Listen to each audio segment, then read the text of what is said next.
Welcome to புது பொண்ணு சமையலறை. இன்னைக்கு பார்க்க போகிற ரெசிபி சூப்பரான சுவையான மட்டன் கிரேவி தான். அதுவும் பஞ்சாப் ஸ்டைலில் சூப்பராக வந்து மட்டன் கிரேவி பண்ணலாம்.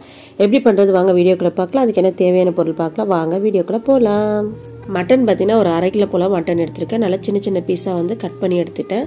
ஏன்னா பெருசாக இருந்தால் அது உள்ள மசாலாலாம் நல்லா வந்து ஊறாது. சின்ன சின்ன பீஸாக இருக்கும், மசாலா நல்லா ஊறும், சீக்கிரமாக வெந்துடும். கொஞ்சமாக வந்து தண்ணி ஊற்றிட்டு 1/2 ஸ்பூன் அளவுக்கு மஞ்சள் தூள் போட்டுக்கலாம்.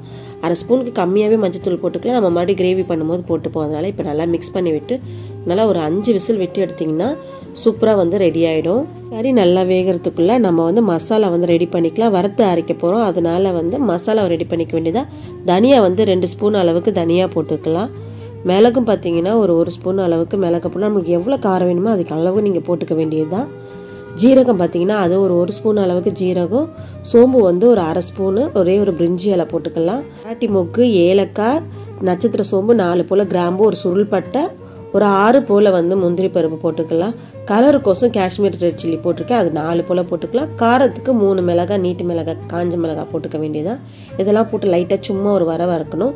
ஓரளவுக்கு நல்லா வந்து அந்த கலர் மாறிச்சுன்னா போதும். இந்த அளவுக்கு நம்ம வறுத்து எடுத்துக்க வேண்டியது தான். இப்போ வந்து அரைக்கிறதுக்கு ஆற வச்சு அரைச்சிக்க வேண்டியதான். 4 கரண்டி அளவுக்கு எண்ணெய் ஊற்றி ஒரு பிரிஞ்சி இலையும் 2 கிராம்பு, சுருள் பட்டை ஒன்று போட்டுக்க வேண்டியதுதான். பச்சை மிளகாய் வந்து நல்லா காரமாக சாப்பிட்டீங்கன்னா பொடியாக கட் பண்ணி போடலாம். இல்லைனா வந்து இந்த மாதிரி 2 உடச்சி கூட போட்டுக்கலாம். ஏன்னா ரொம்ப காரமாக இருந்தாலும் சாப்பிட முடியாது. ஒரு முழு பூண்டை வந்து நல்லா தோலெல்லாம் உரித்து பொடியாக கட் பண்ணி இது கூட சேர்த்துக்க வேண்டியது தான்.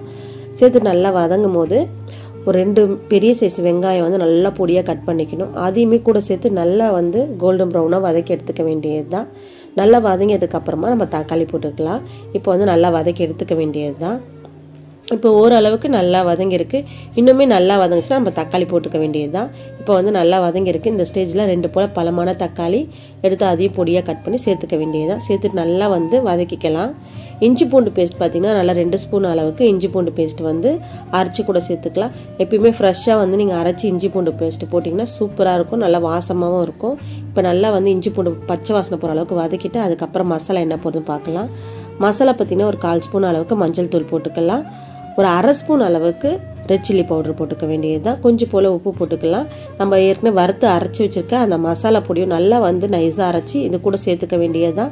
நல்லா சேர்த்துட்டு நல்லா வதக்கும் போது இன்னமும் நம்ம நல்லா வறுபடலைன்னா இது கூட வறுக்கும் போது உங்களுக்கு நல்லாவே வந்து அதோட பச்சை ஸ்மெல்லாம் போயிடும், நல்லாவும் இருக்கும். அந்த எண்ணெயில் வந்து அந்த பச்சை ஸ்மெல் போயிட்டு சூப்பராகவே இருக்கும். கைப்பிடி அளவுக்கு நம்ம வந்து கொத்தமல்லி நல்லா வந்து தூவிக்க வேண்டியது தான்.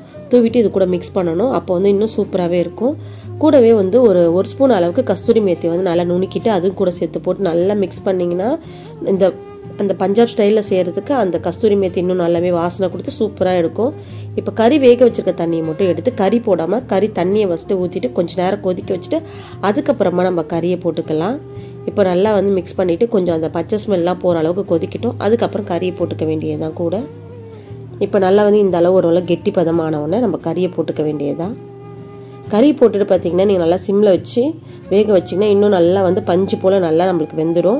அதுக்கப்புறமா எடுத்து நம்ம வந்து சாப்பிடும்போது சூப்பராக இருக்கும். நான் சாதத்துக்கு, சப்பாத்தி, தோசை இது எல்லாத்துக்குமே சூப்பராக இருக்கும். இல்லை ரசத்தோடு வச்சு கூட சாப்பிடலாம்.